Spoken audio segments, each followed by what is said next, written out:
This is the Symposium podcast with E. Wright and Romero. What's up, everybody? Welcome back to the Symposium podcast. This is episode 114. God damn. On the other side of the chair, let the people know who you are, sir. What up, people? E. Wright, back with another episode. Kick it back. Y'all know what it is over here, man. Bust down everything, setting rose gold. We back in this piece. We have a very special guest for this episode. In the center, could you please tell the people who you are, miss? Well, hello. My name is Alicia. God, we really need a soundboard. Yeah, we really do. We really do. That just Sorry, adds to Alicia, the I'm just. Oh yeah, you're good. You're good. Can you pull it up? Yeah. There we go. There we go. All right.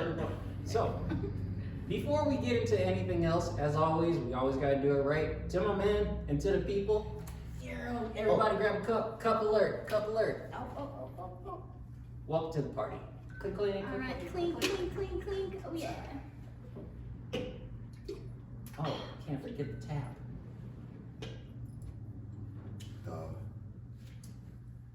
You said what? I was talking. Oh. How's it going? It's going, you know?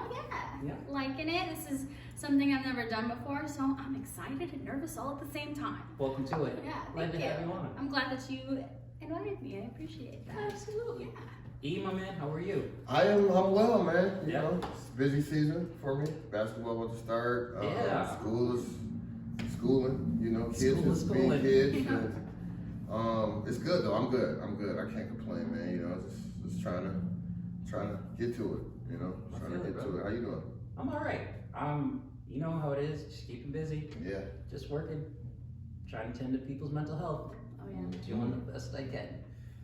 But that's enough about us. We're here about you. Me. Yes.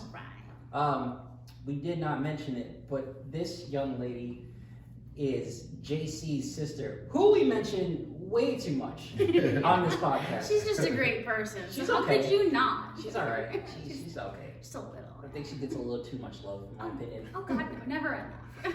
That's good. I'm glad we got Shade. differences of opinion. Shade. Yeah, she's okay.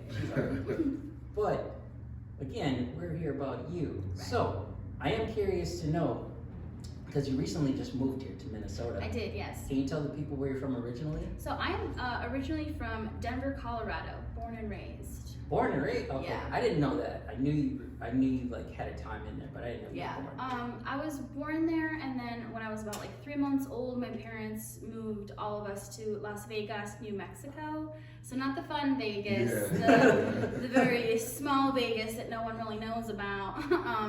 And then when I was like 11, we moved back to Colorado. But we would like always go to Colorado for Christmas, Thanksgiving, all that stuff, because it was only like a 4-hour drive from New Mexico, so not too bad. Yeah, that's not too Yeah. crazy. Okay, so then growing up in Colorado, can you tell us a little bit about your experience there? What would be some things that you guys would do for fun? So like I would go and we would go hiking. We would always go to, it was only like a 30-minute drive to Red Rocks Okay. Amphitheater, Yeah. which is also a great place to go hiking. And Okay. on the off season, or when no one is performing at Red Rocks, Mhm. they have these huge steep stairs that like people would go and exercise on, and they do like yoga classes on and stuff. So I would always just go with like a couple of friends, or even just me and my dog. Oh, okay. We would just go, I would take the drive up there and hike for hours and just have a great time. Or always going to like a concert. I like metal music. I was gonna say, who So- have you seen out there? Oof, I've seen quite a few people. I've seen, one of my favorites was Knocked Loose. They were a metal band. My first ever concert was at Red Rocks, and it was Scorpions. Okay. So it's a like dad rock band, Yeah, which yeah, my yeah. dad took me to. Okay. But yeah, so stuff like that. Or I was a big raver in high school also. Those are very different. Yeah, Very, very, very very different. different. Yeah. So in high school, I was a huge raver. I was a candy kid, so I always make those like bracelets to trade at raves and stuff like that. So Okay. yeah, very different. I went back and forth from like rock to EDM, and then now I'm back to metal. I like my metal. I'm kind of curious. I don't know if you have an answer to this, but have you ever heard of a crossover between raving and metal music? I have. Oh shit! I didn't link it to you. Yeah, I have actually. I've looked into it because like there are some shows where I'm like, oh yeah, I want to go to that, but I don't really know if I'll like the artists who are like too techno-y for me sometimes. So I would like look into a little more like dubstep, Okay. or stuff like that that are just kind of a little bit more hardcore and like kind of still do like the whole headbanging culture, which is really huge in dubstep now. That's always kind of been in the metal culture. So it's kind of like cut from the same cloth sometimes of just that. Yeah, now that you mention it, I can definitely hear it in my head. For sure. Yeah, like you can hear the like when they like mesh well together, the way they mix certain songs with metal songs, it's like, oh, this is so great. Like, why can't they do this all the time? So yeah. E, have you ever been to a rave before? At one time, like it was like downtown somewhere, but I didn't stay for too long. But it was cool. No, actually, when I was out of town, I think I was in like Vegas or something, and we just like stumbled upon one, and it was dope. It was cool. Were you there till like 6 in the morning? Probably, bro. I think I was. You know, tell me what we was on out there, man. Honestly, yeah. I don't think I ever went home before 2 Vegas, a.m. Man, you know. Yeah, whenever I'd go to a show, it'd be no later than 2 a.m. Yeah, I probably went out at 2 a.m. though, you know what I mean? Like, yeah. Vegas, sure. Yeah. Oh yeah, definitely Vegas. Well, I have a confession to make since we're touching on that. I've never been to Vegas as an adult. Wow, really? I've only been there once, and it was just because of a job. I was sent out for work. Okay. And so I didn't really get to have too much time to like go do what I wanted, but I did get to like see some things. Sure. But you got to. Yeah, I got to like oh, I got to drive by the strip and everything. That was really cool. But other than that, it was mostly just work. So I think that's fair. Yeah, that's fair. That's fine. It keeps you out of trouble. It does, yeah. Like you could get into a lot of trouble really quickly in Vegas. I feel. Yeah, man. I can't do more than like 2 days, man. I'm good after that. Like, are you like a big gambling person at no, all? I'm not actually. Because neither am I. So I like, never follow. I just like there with my friends. Like, all right, I'm sitting here doing this. Now I'm playing a little bit. Like my mom is a big gambler, but so we went. She came out one time. We went for my nephew's basketball tournament. We were out there, so it was like her. She came out for her birthday, and I gambled with her, and that was fun actually. Yeah. Because just seeing her, you know, she bought that life. Oh yeah, yeah. Some people abuse about that life. It's crazy. Yeah. I could never like. Yeah, I just know I went to bed and then she was still. I woke up in the morning. I could see the text and she was still up late. So I'm like, all right. Wow, that's so funny. And your mom real. Honestly. So she came out there for really. I have to ask, how much money did she make? I forgot. Before I went to sleep, she did win like $1,500 before I went to sleep. Nice. But then I don't know. After that, That's crazy. I ain't even really asked. Well, yeah, we don't talk about it. Yeah. I mean, just know the plane ticket was paid for. that's fair. So that was good. It's fair. Okay, so I heard before we started the podcast, you went to culinary school. I did, yeah. I went to culinary and pastry school. Wow, how'd you get into that? Well, I was right out of high school. I had gotten my GED. I wasn't a very good teenager. I did a lot of bad things. I sold a lot of drugs. Oh. Not gonna lie. Okay. I used to do that. Weed and stuff out there. Also being a rave Colorado, kid. right? Yeah, Colorado. Also being a rave kid, I would be selling like ecstasy and acid and stuff like that. So you weren't really at a rave to party. You were like, Most listen, of I the got time- that if you need it. Yeah, Look, most I'm of the working. time I was there to make some money. I'm working here. I was making about like $400 a night every time I'd go to a rave. Damn. So yeah, I was making a lot of money in high school, which I'm kind of kicking myself for not saving any of it. But high school things. Yeah. But yeah, after high school, I got my GED, and I kind of just didn't know what I wanted to do. I really wanted to go to film school. And then I was really interested in cooking because my whole life, my grandmother and my great grandmother, they all cooked. They had recipes throughout his like families and stuff passed on. And I was just like, okay, well, and I had to apply for financial aid anyway. And I looked into both film school and culinary and pastry school, and financial aid would only pay for one of them, which was culinary school. So I was like, okay, you know what, that's fine. I would be able to go anywhere in the world to cook or bake and have a job anywhere. So that was kind of the big check mark of like, okay, that's what I'll do. Because I would never be without a job. Do you like more of the baking side or the cooking side? I like the baking side. I like the science behind it and just how accurate you have to be. With cooking, you can just like, throw a pinch of this, pinch of that. You could be a little bit more loosey-goosey with the cooking. Whereas baking, it has to be a science, especially being in Colorado, where we're above sea level, so the elevation was a lot different. Damn, I didn't even think about that. Yeah, so I had worked for a company they were Texas-based, and they were a burger bar, and they made their buns fresh every day. So I had to, being someone who was from Colorado and knew that the elevation was going to affect the bread, I had to tell the supervisor, like, hey, we have to alter this recipe because it's just not going to rise right. They aren't just going to be the beautiful buns that the company expects. So they had to change the recipe a little bit of like, it's just adding more water and a little bit extra flour, and that's it, just for the elevation. Nothing too crazy. But yeah, you have to like put that into consideration of baking something, especially a recipe, see if it has the alteration for high elevation.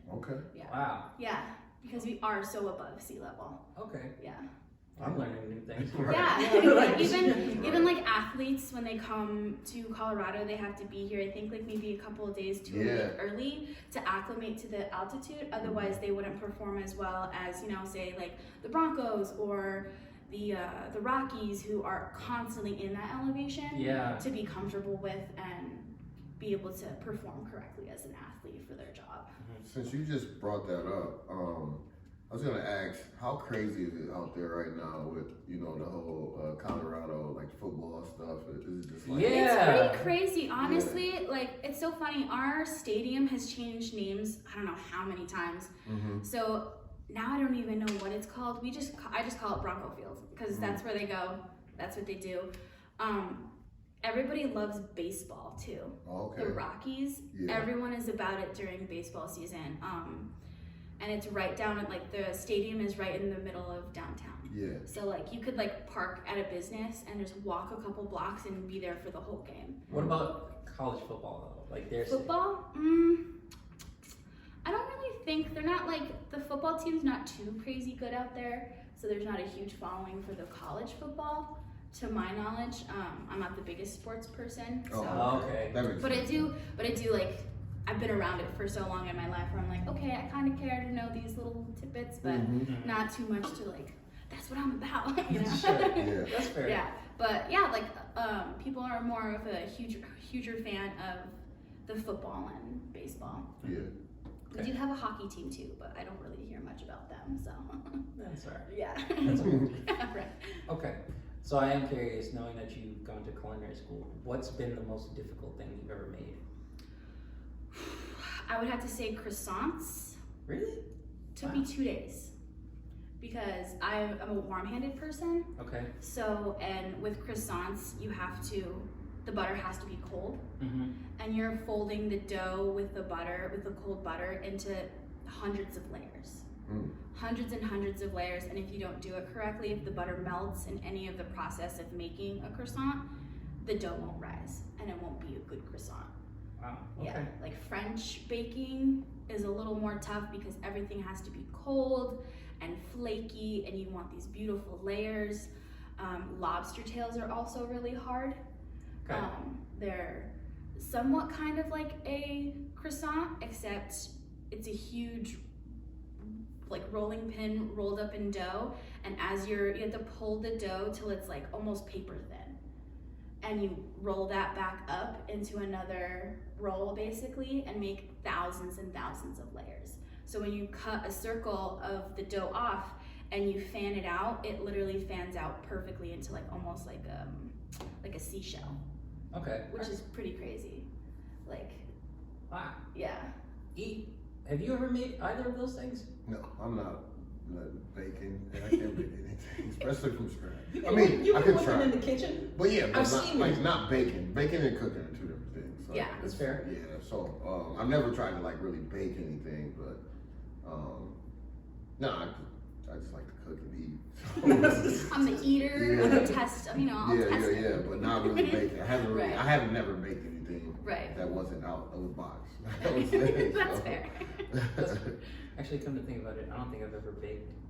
Ever. Yeah, that's Really? work, man. Wow. That's some hard work. I like to cook. Right. I'll make, like, I'll look at a recipe and figure out, like, okay, Yeah, add yeah. this, don't add this. But baking, that seems like a whole other. Yeah, it's a science. Yeah. It's definitely a science, which I love science, so. Okay, so then I have 2 questions. First question, this is kind of stupid. Don't judge me. Never a stupid question.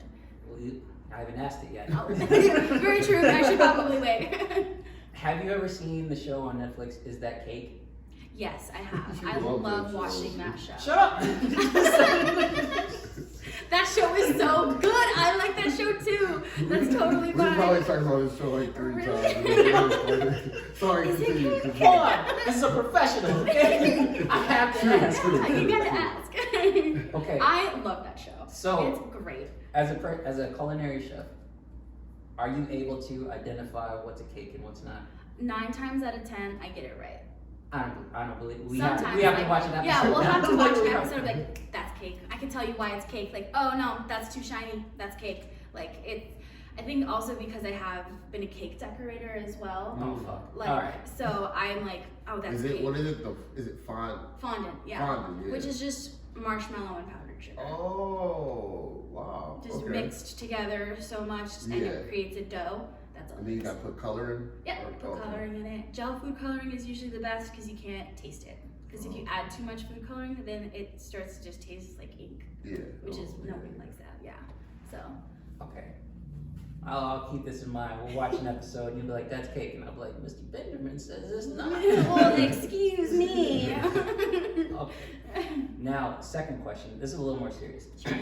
Now, this is a Symposium podcast. We are a mental health podcast. Correct. And you seem to be a lady of science. Yes. I'm curious to know, what are some stressful things when it comes to the world that is culinary kitchen? So there are many, many different types of kitchens that you could work in. Where there's like Michelin star restaurants. Those are very high stress. Mm-hmm. Also 2-order kitchens, which is like a burger bar or any kind of just restaurant that you go to. Those are 2-order kitchens. Very stressful. When there's a rush, I've worked at burger bars that have been right next to the baseball stadium in Colorado. Second there's a game, it's busy from start to finish of the game and then maybe a couple hours later. And that's non-stop tickets, modifiers to the orders. I want this on that. Oh, I don't want these. Can we just do it like that? Like everything, every little modifier you have for your order, someone has to make sure that that's correct. And it's a lot of work. It's a very high stress situation and it's not for everybody. Sure. It's really not for everybody. Yeah. But I love it. I love the stress. I love the yelling, and I just love the whole concept of working in the kitchen. Being a chef and a cook is I take such pride in it because to me it's a love language. It's acts of service. Yeah. So I love cooking people good food. I love making a person smile from eating just like the cookie that I made that I like worked so hard on, and they're like, oh my god, this is so good. I'm like, oh, it was all worth it. So me being a professional chef and being in a rush, I loved being able to ensure that the order was correct and that it was made perfectly to how the restaurant wants it, because every restaurant is different on how they do things and stuff like that. I don't care how many bakeries or kitchens that I've worked in, everybody does something different. Yeah. They have their own way of doing it, and that's what's made their business what it is. So you've got to follow what they say, follow what that is. And it always ensures a great end result with a great product that people enjoy it to eat. Okay. Wow. Yeah. Okay. Yeah. Sorry, I'm just thinking No, about you're it. good. Have you always been this comfortable, outgoing with people? No, not at all. Oh, Really? okay. Yeah, this is only 'Cause recently with that some I've been people- like this. Yeah, but some people, and you and JC are really it is. Yes. Oh my god, so I have a question about that, but Yeah, we'll get to it. When people first do this, they super nervous, but you just seem very Jump right in. comfortable. Yeah. So that was pretty cool. I also listen to a lot of podcasts, and when I would listen to them, I'm like, I could do Yeah, so it was just like, I was just wondering, like, has it always been like this, or? No, I've, in high school, as a very insecure person, I had gone through a lot of childhood trauma of just assault and things like that, and then just being bullied for being a bigger person, being a plus size person. And then I'm also Spanish and Italian and all these other mixed races, and I would speak Spanish. Like when I lived in New Mexico, they taught us Spanish right next to our ABCs. See. So yeah, gracias.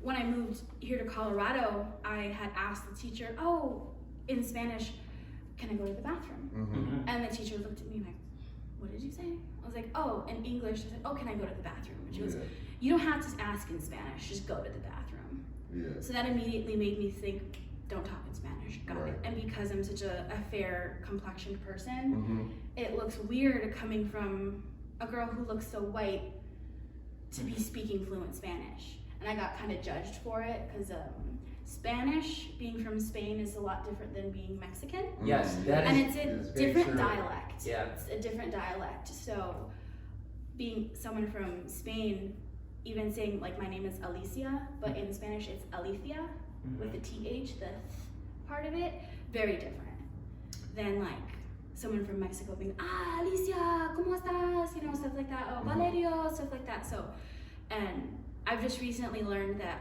Valerio is Italian. So we're from Italy. Which explains my curly hair. That's news to me. Yeah, my dad has such curly hair that he has to dread it. I've seen videos and pictures of your dad. Yeah, my dad is an interesting human being. So he's still out in Colorado. Yeah, and he's from New Mexico as well. He's born and raised in New Mexico, and then Colorado, like kind of moved back and forth. But so what brought the move to how'd you end up to here? To here? Yeah. So I was just kind of struggling a lot with my mental health. I have been struggling with that for a while, since I was a teenager. And just living in certain situations, it's not plausible to live out in Colorado as a single person, not married, no children, without having 3 or 4 jobs to have my own apartment. Really? Yeah. What's the rent out there? So for a 1-bedroom, 1-bath, it's about $1,700. Damn. So almost about $2,000 for an apartment. It's not cheap. No, and I have like tried to find cheaper apartments and stuff like that, and just all these just crazy people. My best friend has moved, I think, about 4 or 5 times in the last 2 years, because she's been struggling with just apartment buildings not being very good, people being loud, and then the apartment building not really doing anything about it, or just all kinds of just crazy things with apartment complexes and stuff like that. And I also, my sister JC, she offered for me to come out here, and I didn't get to grow up with my sister. So that was going to be my question. Yeah, so I wanted to build a relationship with her. I want to have that sister relationship. My whole life, all I wanted was a sister. And then when I turned 11, I had 2, which was amazing, which was so crazy, such a huge whirlwind for I think all 3 of us. Yeah. So now I just want to build a relationship with my sister and kind of just broaden my horizons on my career as well. Being able to say, oh yeah, I've cooked in Colorado, I've done this in Vegas, they sent me there for a job, and now I can say, oh yeah, I've been to Minnesota, I worked there, this is what I do. It's also just another way for me to build up my career, because I do one day want to live in New York City. Yeah, I'm a city gal. Okay. I love the city. When I worked for a catering company at the airport, I would just go to New York City by myself for like a day. I get like 2 consecutive days off. I leave early in the morning. I'd say like 2 o'clock in the morning. I'd get on a flight to go to New York, 4-hour flight, take a quick nap, be there in the morning, spend all day in New York City doing whatever I wanted. And then that night I'd just be chilling in the airport till I had to check in and go take my flight home. And then just go to work the next day. I'd be chilling. So many questions, but before I just like start going off, going back to you and JC, you know, the 2 of you, not just being sisters, but being in a room with the two of you together. Yeah. Very interesting, even for a moment. But you know, I'm kind of curious to know what made you want to cultivate that relationship. I mean, excuse me. I don't know. I love her so much. She's just such a great person. And again, because we are so similar, I see a lot of things that, like, she's gone through a lot of things that I've gone through in life. And I see where she's at with her life, with her home, her children, just her life in general is just such something that I've always wanted for myself, but never saw myself having, because I've always thought that, like, oh, my mental health problems are too much for somebody, or, you know, like, I put myself down a lot. Even today, I do put myself down a lot on certain things that I feel like I deserve, which I should deserve everything that makes me happy, you know? And she is a big part of that, of helping me realize that I am a worthy person of love, of success, anything that I want in life. And I've never had somebody in my life like that. I've usually had people who would just, oh, you're okay, you're fine, or kind of just brush me off of, like, my goals and the things that I've wanted are not too serious, because again, I'm a chef. It's not a big lucrative career to be a chef unless you're Gordon Ramsay, making several shows, being that kind of person, you Cussing know? everybody out. Exactly, which, like, I'm sorry, there was a chef that made him cry once, and that chef is ruthless. He is a ruthless guy, and I love that. It was so great. But yeah, just her believing in me so much without her really truly knowing me from childhood made me want to get to know her more and be around her more and build a very strong relationship with her, because she's my person. Like, I have to, you know, like, not that I have to, but you want to. I want to, exactly. I want to build this great relationship that I've been craving for a long time. So this was like the perfect opportunity. Yes. Right? Yeah. Definitely. Yeah. That's really cool. That's really cool. I think that's awesome. Like, what ways this? Sorry, bro. You got it. What ways, like, does she motivate you in that, and, like, especially, like, helping you, like, know you do deserve this, or you are worthy of this. Right. Just from, we went through similar childhood traumas. Yeah. Okay. So, and unfortunately, her situation didn't work out to where the person is reaping what they sowed. They're not paying for the things that they've done to her. And I am lucky in that way of that person is gone and no longer around to cause any more abuse to me or to anybody else in their lives. And she's been able to get through it perfectly fine. Right. Beautifully, if I could say. She's done it in such a graceful way that I admire her so much for it. And that's what gives me the motivation to not get over, but get through the things that I have also need to get through. Move forward. Yeah, move forward from and overcome, and kind of just, that happened back then, it's no problem. So I'm not, like, too afraid to talk about anything. Cause, you know, if I don't talk about it, who will? That's true. Right. You know? Yeah. Just like, little heavy topic, but I used to self-harm a lot. Oh, okay. So I would do, like, cutting and burning and stuff like that to myself. So I have quite a few scars on my arms, which are mostly covered up with tattoos, but you can still see them. And on my legs and stuff like that. So she's given me that confidence to, even though they're there, to not hide them. Even though someone sees them. That was going to be my question. Especially, I work with high school students. Right. So, like, in like girls, and, you know, you just kind of, you kind of come across that a lot. So it's like, where you at now, it's like, I don't know if shame is the wrong word, but, like, there is a shame in it. You know, like, do you feel like you said, like, sometimes, like, you know, when they cover it up, but, like, is it like, this is where I was in my life, you know what I mean? Right. So, like a secret. Yeah, kind of. Yeah, that's how I've treated it in the past. Right. So now, where are you at? Like, right now, and honestly, I'm gonna be real honest with you guys. I've only been about 7 months clean from doing it. Okay. So it's pretty recent. I've struggled with it since I was about 13 years old. And to me, it has become a thing I've been dependent on.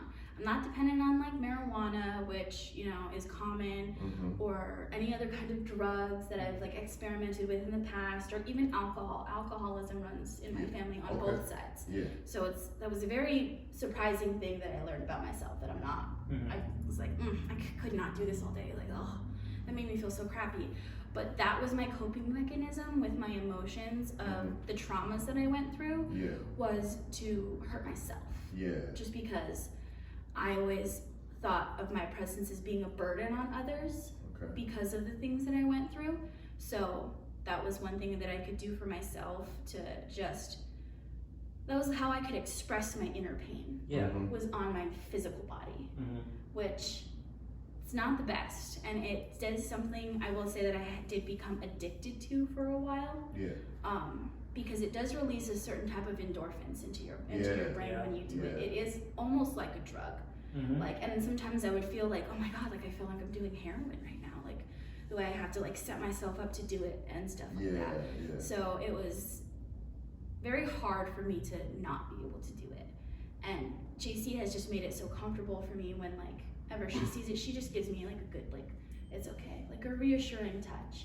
Which is more than I could ever ask for. No one's ever really done that for me when they see those things. Like, I can't really wear shorts because I have so many scars on my legs. I get really self-conscious about it. And I'm not so self-conscious about the ones on my arms because I am tatted up. I have two half sleeves on my arms, which helps with people not staring and like being too judgy. But then at this point in my life, because I have stopped it, it's just another thing that I've gone through. You know, I'd rather somebody ask me about it than somebody judge me about it.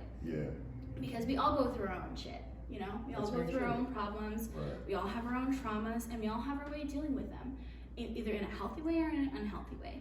And unfortunately, mine was just a very unhealthy way. And I've learned to just do other things than hurting myself to get that kind of endorphins and that relief that I used to get from cutting myself. Were there like certain triggers for that for you? Yeah, so that you want. Oh, I don't mind sharing it all. I'm an open book. Definitely whenever like if a guy I liked or something and they like were like kind of reciprocating that, and then all of a sudden stop talking to me, treat me completely just awful. That would trigger it. And when it was really, really bad where I was doing it every day, any little thing would do it. So I would get into an argument with a coworker at work. I would go into the bathroom with my lighter and just like heat it up real quick and just burn myself a couple of times, cover it up, and then go back to work. So kind of just like, almost like I need to go smoke a cigarette, kind of in that sense.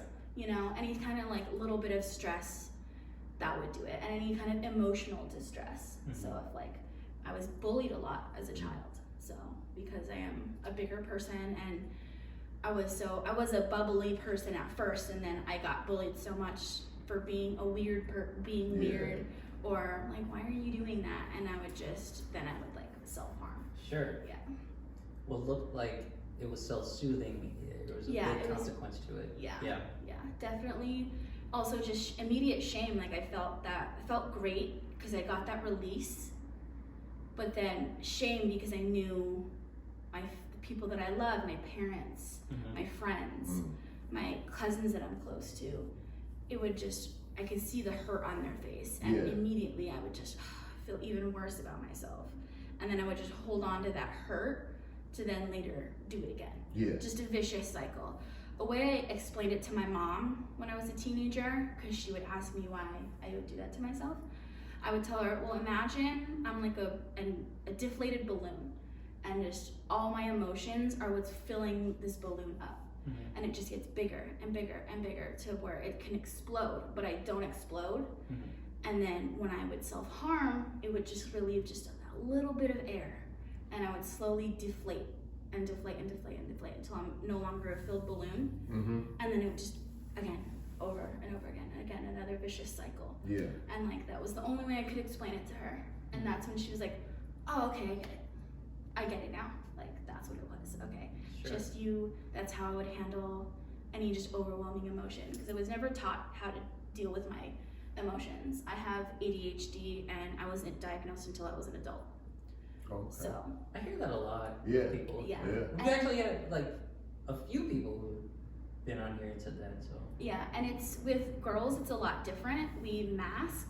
Your sister said the same thing. Yeah. Yeah. So yeah, we mask. We know how to fit in, whereas boys can just be free and kind of do what they kind of want without being fully judged. Yeah. Whereas a girl is just like, why is she so energetic? Like that's just too much. Like so as a girl you learn, oh, okay, that's the behavior a popular girl does. I should probably do that. So nobody thinks I'm too crazy. So I'm not too weird. So like we have all of our like little weird habits and closed doors. Like I really like enjoy tiny things. Like mini brands. That's my shit. Like they're so tiny and I don't know why they're so cute. Is it like there's like a damn, I can't think of the word, but there's like you can go like buy like a sphere of like mini brands. Yeah. So mini brands, they're this ball, and in this ball they have 5 sections, and in each section it's literally a little mini brand of something. It's a brand name of something. Of anything, any right? item. Yeah. And now is that still like a thing? Yes, and now they just made mini brand books. Eric, I'm gonna tell you something. Working with JC, I've seen a plethora of miniature things. Have you seen like videos like when someone's like cooking? Yes, like, yes, I have. I love watching those videos. They're so like cool. They're so funny. With their little knife cutting a piece of meat to make lasagna or something. Fry a little egg in there, like that's crazy. Have you seen the one like somebody cooks for a hedgehog? Yeah. Actually, I've seen someone cook for their hamster. Yeah. Oh my god, and they like eat spaghetti and meatballs. Like, it's so funny to watch those because like I'm very fascinated. At the same time, I'm like, this little motherfucker is eating better than most people. I know, like damn, bro, like how are you eating this good? How many of those do you like have? Me and my best friend, she's also my enabler, my best friend. She also likes tiny things. She's also neurodivergent though, so. I have a bunch. I could only bring a handful with me. Yeah. Because I had to like move my whole life here. Right. But at home, I got a bag full of those things, and you get multiple. Yeah. And going back to JC, she loves tiny things. Yeah. She loves wearing her funky earrings. So if you get a double, she'll make earrings out of the doubles. So she has like. I have like a couple of like sliced ham packets for her. She could make little earrings with. There's little OxyClean spray bottles I got for her, so she could make some little Pringles, dude. Like, ugh. And then they just made mini brand books. And she and was I'm a telling me about bookworm. that. I love reading, and they're name brand books. Yeah. And they flip open and have all of the words in teeny tiny little writing. So if you had a magnifying glass, you could read the book. But it's so tiny. Like it's. I don't know what it is. It's that cuteness aggression with just tiny things. Just take some tweezers with a magnifying glass. Like, what are you doing? Hold on. I'm reading. It's an important part. Let me see. Wait. Okay. Now I'm ready. Yeah. Exactly. Exactly. It's like, all right. What'd you say? Like what again? What'd you say? Okay. Yeah. So yeah, learning that I had ADHD helped a lot with how I approached things too. When I learned those little tips and tricks of like, oh, this is how someone with ADHD would react to that. I'd be like, oh, that's true. I would react like that. So maybe if I do this certain something, I'll be able to kind of alter my own brain chemistry in a way. Or I always call it, I manipulate myself. I gaslight myself sometimes into like, you got to do this. Like, you have to go do this like task, or otherwise I'll be like just scrolling on my phone and just not doing anything productive. Right. So I definitely had to like find those little mind games for myself to be a productive adult. I'm very interested to know something because Eric kind of touched on this earlier. You know, you seem very comfortable and you're very bubbly, which I respect. At the same time, hearing about your history with life and how people have treated you, you know, I'm sure those sort of sides of you didn't necessarily come out. So, like, even hearing about you going to New York for like a day or two, but you would be closed off to people. I guess I'm wondering, like, how do you bring the full side of Alicia out? How did that come to be? I don't know, honestly. It's just been a little bit of who I'm not gonna be all mushy and stuff, but ever since my nephews were born, I've wanted to be a good role model for them. Mm-hmm. I'm the cool aunt, you know? I don't want to have children myself.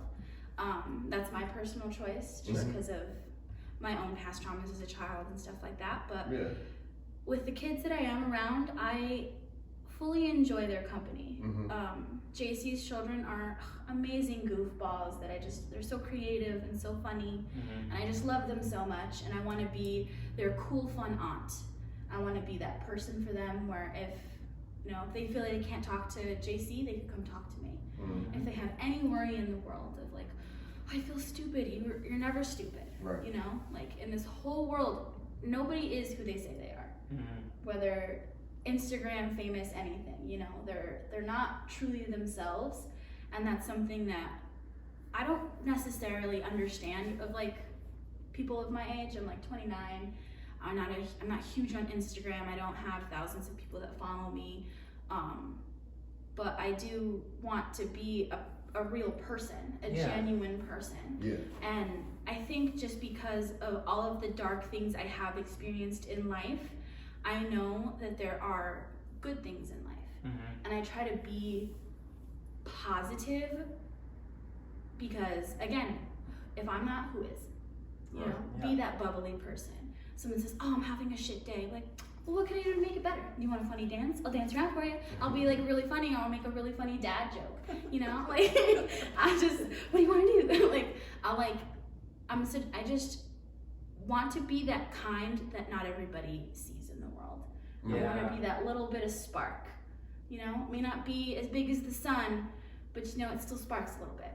And I think that's something that's really rare and beautiful about myself, that I want to be a spark for people to like see, regardless of like my scars. I don't care if anybody sees them, because it means I've gone through something. I was gonna say, it tells the story, right? Yeah, it's part of my story. Yeah. I always think of it like I'm like a badass video game character with all their scars and stuff. Like that's what I am. I've been through things. Those are my battle scars. Like it's real life, Yeah, real life. And there are people who are privileged enough to not have to go through any of that, have been lucky enough to not have to suffer that way. And, some people do. And we could either choose to be the good part of it or the bad part of it. And I choose to be the good.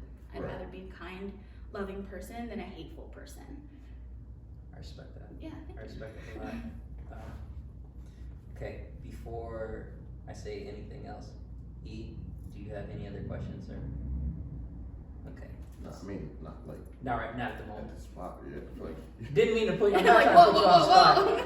3 years you've been doing this. It's still gonna like, oh wait, I'm not ready. like, do I have questions? Like, yeah, but not right now. You got something going on right now. I do. I absolutely do. So it is November. This is a Thanksgiving episode, even though we talked about all types of stuff. We have touched on some certain things, kind of like what you're thankful about. JC is one of them. Yes. She's okay. She's She's alright. She's alright. But let's do a round table real quick. Yeah. Let's see if I can ask some questions and kind of have us reflect for a little bit. Yeah. Question number 1. What is your favorite part of Thanksgiving? I love the cooking. Stuffing. I think my favorite thing would be either the mashed potatoes and gravy, or I love a holiday ham. Ooh. It's the only kind of ham I like. I don't like sliced ham. I don't know what it is about it, but a nice fat holiday ham with like the pineapples and the glaze. Oh, I fucked that up. Okay, so I prefer ham over turkey too. Yeah. I was just about to ask you guys, like, do you do ham or turkey? Because some people, they do one or the other. Right. Usually, since I graduated culinary school, my mom has had me make Thanksgiving dinner almost every year. So I would usually do a turkey and a ham. Both? Yeah, I would do we've both. had both too. Yeah.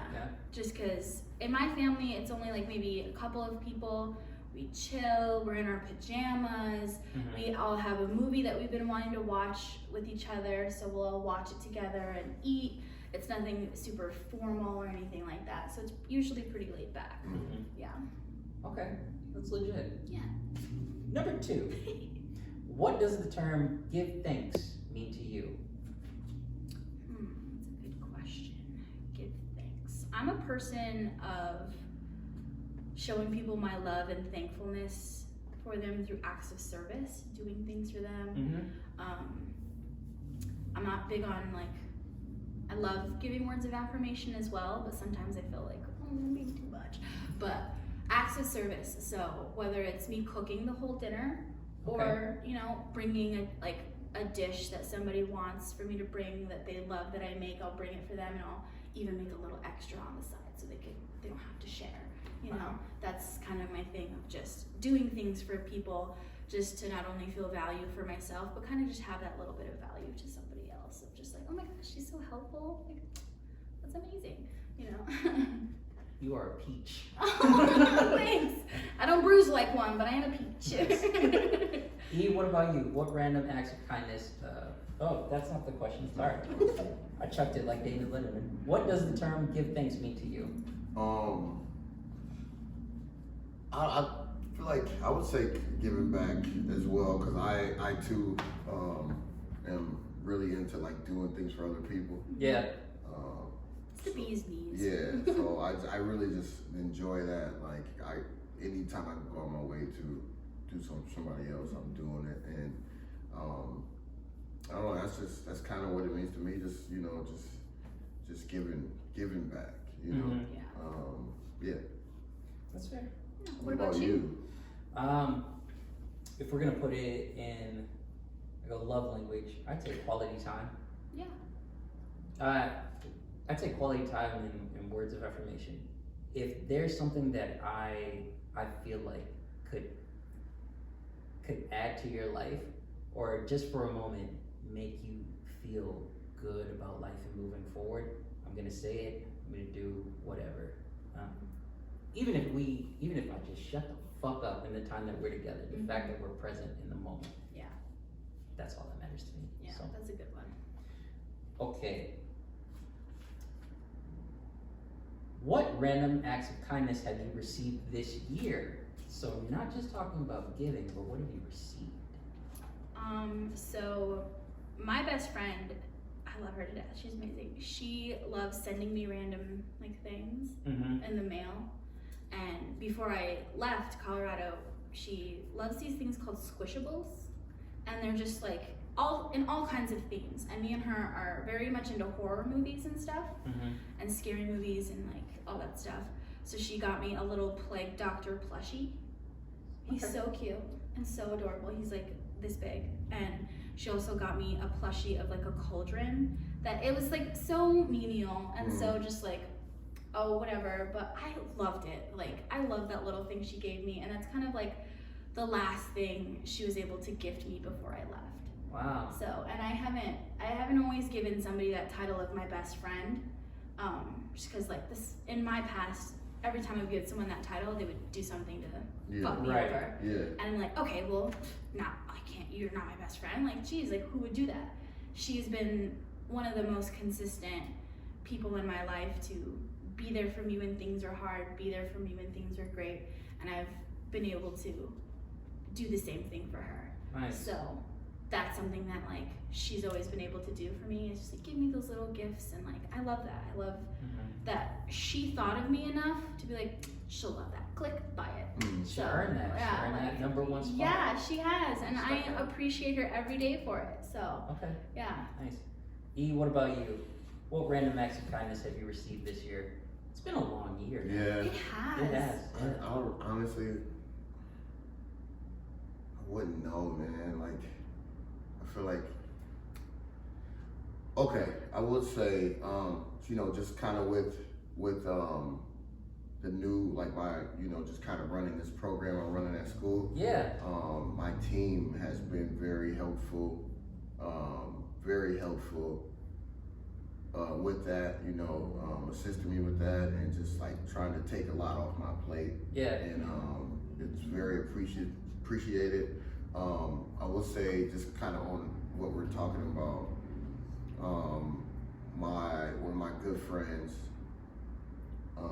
real good friends, BG, we talk a lot about, just kind of like that mental health part, and I was kind of telling her, the whole therapy thing, and she, you know, she just kind of went out of her way to send me a list that she would think that I would be more, you know, into, you know, inclined to talk to, and I thought that was really cool. Yeah, and that's I kind of just didn't even.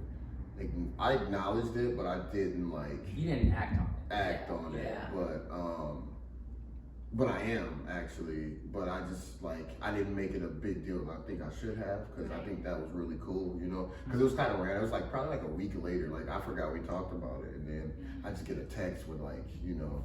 For her to put that so much into referrals. consideration. Yeah, you just know, like wow, like he would love these people. Yeah, and she like took the time to even, you know, remember that, and you know, so that was really cool. Yeah. But I didn't tell her that, but that's awesome. Yeah, that is so really great. I appreciated that, and you know, it was helpful. Yeah. You know, I'm still like looking into it, so. Tell her to listen to this episode and be like, just go to 47 minutes and 7 seconds. This is it. This is where I say thank you. Thank you. She's like, fuck. Like what? I'm like now? That's cool, man. Yeah, that's really great. Okay. Next one. What is one unusual tradition or ritual you'd like to make part of your Thanksgiving celebration? I think it's something that we have done already. It's just the informality of Thanksgiving. Okay. When I was a little kid, it was always, you had to dress up so nice, you had to put on airs around your family of, oh yeah, we're just so nice and stuff like that. And like we're dressed beautifully and stuff like that. And I hated it as a little kid. Sure, like very formal. Yeah, and we do this every time. And like now as an adult, I can like just chill in my pajamas and cook a turkey if I want to. I don't have to do my hair, I don't have to put on makeup. I could be in my scrunchy zombie PJs if I want to and be chilling and cooking food for the people that I love. That's something that I've like really enjoyed that has become a tradition, and I would love to do with JC and her family, and then whoever I have in the future. That would be, I think that's a great tradition of just chillaxing, man, just enjoying the day. I feel like it's going to be a great Thanksgiving for you. Yeah. And JC and the family all together. Yeah, so. I can't wait. It's going to be great. I'm sure her fiance is just already over us because we're so similar. Just rolls his eyes at us when we make jokes. It's so funny. He chose this life. It is he what did, it is. you know. It doesn't. This life doesn't choose you, you know. All right. E, what about you? What is one unusual tradition or ritual you'd like to make part of your Thanksgiving celebration? I wouldn't. There's nothing I would like want to add to it, but it's very funny.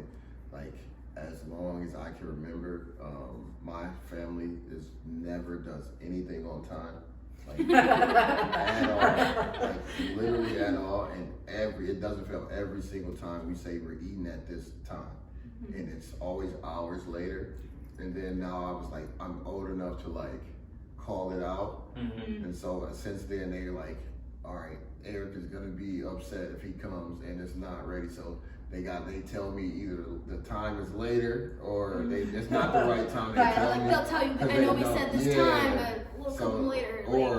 So they kind of adjust the time. It's just like, that's just what it is. I go in expecting not to eat when we're supposed to eat. Right. So I get that. Yeah, that makes sense. Just always, never fails. Yeah. Never fails. Like when I get there, they still cooking something or something still, you know. Yeah.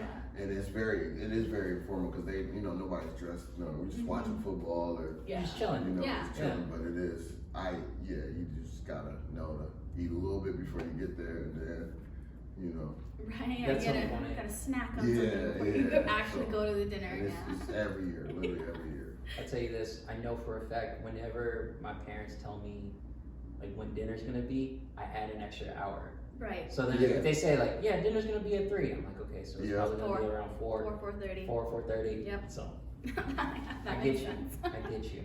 What about you? I don't know if it's unusual. I think it's just something that doesn't happen as often as it used to. Drinksgiving. Oh. So E knows about this because we did it. You have Friendsgiving, right? Yeah. Right, yeah. That's where you just get together and you break bread with all of your friends, have a nice Thanksgiving. Drinksgiving is where you do all those things and you drink. But it's not the drinking part that's fun. It's where you're just coming together, not so much as friends, but as a family. Right. That I miss. If I love having dinner with my family and getting together, but I would love to do that as an annual thing as well. Because that's great. you get older, you don't get to see those people anymore. No, Right. they Like, have not as often. kids, they have their own lives, Yeah. all this other stuff going on, sports for their children. Things and- change. Yeah. And there's no animosity. It's just No. like, I get it. Things Yeah. change, but it's like, I love you. I miss you. Tell me about your life. Exactly. So, Drinksgiving. If I could, just I saw wish my I could. nephew running like a goblin down the street. We have to pause for a minute. We're being interrupted by fools. All right, sir. Back to what we're saying before we were rudely interrupted. My God, no consideration. But yeah, Drinksgiving. Yeah, That that would sounds be it. really cool. I've the last couple of Thanksgivings have been a Friendsgiving, Yeah. and I have quite a few friends that I consider family. Mhm. Because just because they share blood with you does not mean that they're your family. Right. Like, True. and most of the people who are your family feel like that they can treat you the worst because we're family, which not necessarily true. I'm still a person, regardless if we share the same bloodline. And I've had a lot more respect from my friends. You did something. It's not I moving. told you I paused it. All right, where we at? Yeah, what was the question? Don't remember. So, let's wrap this up. Okay. Trying to get a question. Oh, we were talking about what's Oh, we answered already, though, right? Yeah, you guys Okay. answered. Yeah. All right. So I have one final question for Thanksgiving, and then we'll do last call. Last call is where we just reflect No. on their conversation. Okay, I got one more question though. What's your question? Ask yours first. What do you think? What are you most thankful for? I'm definitely most thankful for my sister and just the people in my life that have stuck with me through all of my hard times. Because let me tell you, it's been a lot of hard times. Haven't been this bubbly person that I am now. And I'm very thankful for the people who have stuck it out with me and have just put enough belief and love into me to know that this is the person that I am, even though I couldn't see it all the time. Nice. They helped me see it just a little bit more. Okay. What about you, E? Um, It doesn't have to be the most thankful, but what is something you're thankful for? I'm just thankful for the cliche answer with family, you know? Sure. Yeah, I'm thankful for my family, thankful for, my nephew, senior now, so he got his shit together, so I'm thankful for that, and just kind of that support at school, whether the teachers, my friends, anything, like they just support him, and I'm pretty grateful for that. Pretty lucky. He's got a good situation, so that gives us a good situation. So we good. He's come a long way, man. Yeah. So He's very come a grateful long for way. that. Grateful for the fam. Grateful for this. This is fun. I really enjoy doing this. So that's it. What about you? Generic answer, family, friends. I'm very much thankful for that. I'm really thankful that we're still doing this, honestly. We've gone from doing weekly episodes to monthly because we're stupid busy. Yeah, life. Yeah. But I'm glad that we're continuing to do this. It was not mentioned in this episode, but I get to say it now. So I'm also thankful for this episode because when your sister was on, who's still all right in my opinion, you're okay. You're not, you're all right. That's a lie. She's amazing. All right. She's an angel. Two different opinions. But when she came on after you heard the episode, she was nice enough to share the text message that you sent to her about how hearing the episode Oh, kind of that was helped you. Yeah. Oh. Really? You're just now putting two and two together? Yeah. Yes. me. Dang. Yeah. I forgot about that. Yeah. Yeah. So Full circle. Another full circle. it's another full circle. The fact that you're here now, like, we're really appreciative. Well, one, we appreciate that we got to have a platform where, you got to connect in that way. Two, it's like, okay, we're still doing that. So, Yeah. I'm thankful for that. And I'm thankful for you guys having me in here. It's really cool. It's a great new experience. Yeah. So We're okay. yeah, you guys are alright. We're okay. We're alright. So Yeah, there was a lot of shade thrown at JC, but I won't say by who. You just have to tune in I have a suspicion. But I got another question. Yeah, what was your question? I need a dad joke. that's not a question. I got you. Well, what's the last good dad joke? This is the one I tell a lot of people, and I love it. Why was the octopus laughing? Why? Because he had 10 tickles. That's fire. That's pretty good. That was fire. That's pretty good. That's Yeah, fire. that's one. It's so subtle. It is. That made me forget mine. Dang it. You have one? Oh, you I have? have one. I love that joke. Do you have a dad joke? No. Oh, damn. I should. That was a good one. Always reasons. have one in the vault, Yeah. you know, because That that's a was a good good one. icebreaker. That was a good one. Yeah. That's a pretty good I one. have to steal that one. Okay. Yeah, that's a good one. Damn. He's Yeah, I give say you. You Thought can I go heard and it take go. that one. Alright. Okay. That's all I needed. Should we do last call? Yes. Yeah. Again, last call is where we just reflect on the conversation and kind of give our final thoughts. Okay. So, I'm still thinking. What do you I knew you were about to say that. I was about to say, he's going to say, he's still thinking, what do you got? So I'm always ready. Always ready. Be ready. Because we know each other. Good job, man. What I was Yeah, exactly. what I will say is, first of all, thank you for coming on, and you have a really cool story. Really glad you were open and honest about it. That was really cool. But just kind of that journey. Like I said, I work with youth and who go through what similar to what you went through. So just to get that firsthand perspective gave me a better understanding of where they were coming from, and how they feel. And I thought that was just that's pretty interesting, and it was just super cool to hear that. And just your story, especially with you and how highly you talk of your sister is dope. Because it's even all that time has passed. It's if just me, not even just meeting you, you wouldn't even tell. Because Yeah. literally it's the same person. Yeah. Yeah. Pretty And similar. It's yeah, kinda creepy. and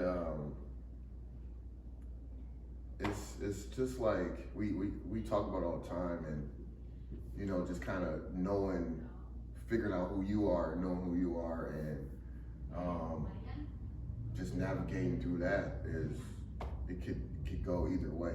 And Right. it seemed like you are at a place in your life where it's all right, I know what I need to do, I know what I want, I know what I need to do, and now you have that support, that you've been looking for, and it's gonna just skyrocket for Yeah, you. it's gonna just flourish. Yeah.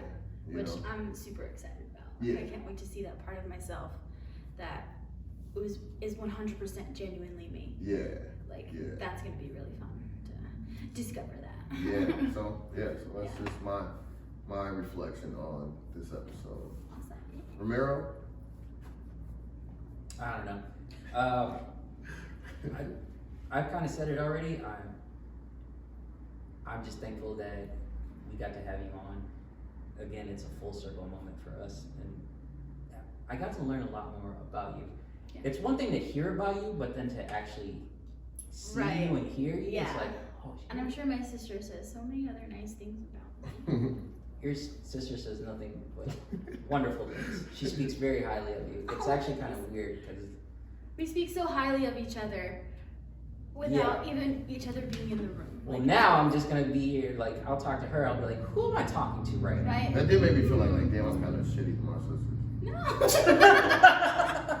No. Maybe I should text them. Right, wait a second. I love you guys, and then I'm just gonna be like, No, What's wrong? you and I have talked about our siblings. This is a different story. Yes, this is very It's very different. Yeah. We love them. Like, Yeah. you owe me some money. Yeah. right, This is like, different. come on now, yeah. So, but no, it's been very lovely to have you on. It's been lovely Thank to you. meet you.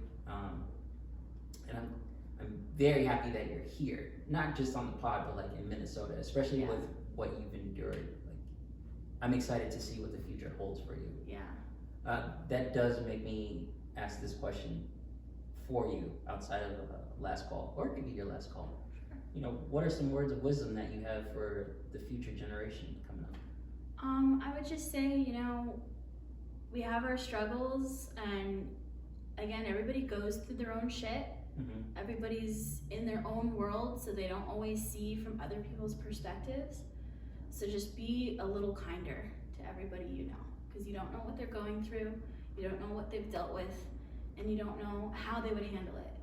You know, just be that kind word, give a compliment, just be that kind person you want to see in the world. You know, that's all I could really say, because that's what is going to make you a bigger person in the end, and just an all-around better human being for yourself. It'll make yourself feel better than being an awful person. Yeah. Okay. I like it. I like it. Well, thank you. Okay, E, can you bring us home, sir? All right, JC and Alex, there you have it. No, I'm just playing. All right, ladies and gentlemen, boys and girls, there you have it. This was a wonderful, lovely episode of the Symposium podcast, episode 114. Episode 114. Wow, that's a lot. Again, I go by the name of Wright. Rose Gold. Our special guest. Thank you so much for having me, you guys. I appreciate it. What's your name? My name's Alicia. Thank you so much. Thank you for joining us. Thank you. Yeah, tune in, like, comment, subscribe. We'll be here every month. Thank you, everybody. We'll see you next time for 115, the season finale. Oh, I gotta bring it back. Huh? If it costs your mental health, it's too expensive. Yep. True that. Till next time, we out.